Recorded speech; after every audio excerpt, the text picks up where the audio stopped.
United Nations hosting a conference on sustainable stock exchanges. The lead sponsor of the event is Aviva Investors. It's the global asset management business operated by an affiliate of Aviva PLC of the UK.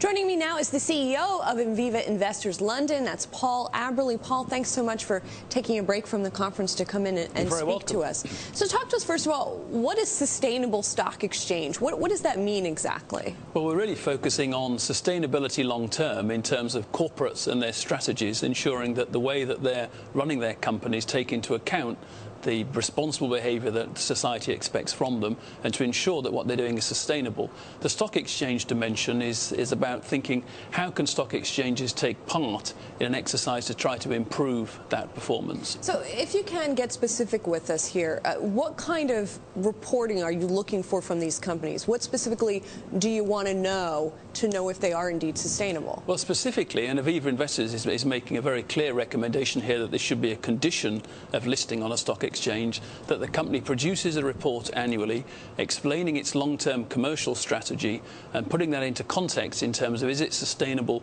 both in terms of the business itself, is it sustainable in terms of the impact it has on the environment and on society, and is it being executed in a way which is responsible? Either that, or that the company explains why it doesn't think that's important. Paul, in other words, it's all about transparency, and the impetus for this being the global economic downturn. Absolutely. We're really convinced that if we have greater transparency, then investors and companies will take longer-term time horizons, and a longer-term outlook we think would have avoided some of the problems we've seen in the last 18 months. Might I ask you then, because then the question comes up, if it seems that this is something that is going to benefit both companies and investors, where was the transparency in the past? Where was the sunlight? Well, I think that there wasn't the sunlight in the past, and I think over the previous 10 years, everyone had got much more short-term in terms of looking at quarterly earnings, companies talking about their quarterly outlook, investors wanting to know where they're going to hit their quarterly results. How did we get there? It's a very complex topic, but I think everyone agrees we now need to move back towards a long-term time horizon.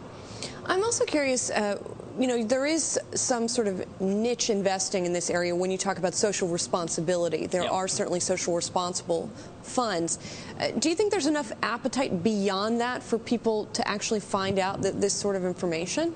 Yes, I certainly think there is, because from our viewpoint as investors, while we have those niche funds, we also use this type of analysis in our mainstream investing.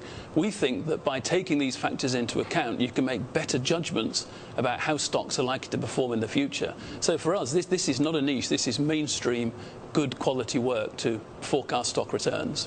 Are there any corporations who are already doing a good job at this?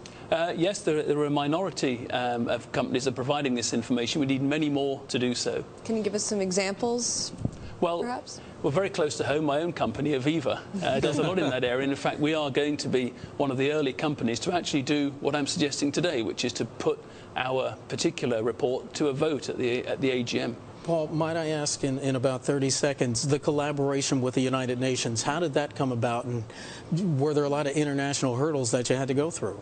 No, this was a coalition of the willing, I think. Groups like the Global Compact, UNCTAD, and the Principles for Responsible Investing group, a number of organisations which stay in close touch with each other, and under the auspices of the UN, have seen an opportunity to get together and try and push this forward. So there wasn't any kicking and screaming. People said, you know what, it's time. We need to do this. Absolutely. This is the time to really begin to push this. But what about the stock exchanges themselves? I mean, the coalition of the willing, fine, but how realistic is it that this will actually be enacted? I think it is realistic. The stock exchanges will want to see there's a value proposition for them. If they view it as something which adds to their costs or makes it difficult for their clients, the corporations, then they'll hesitate.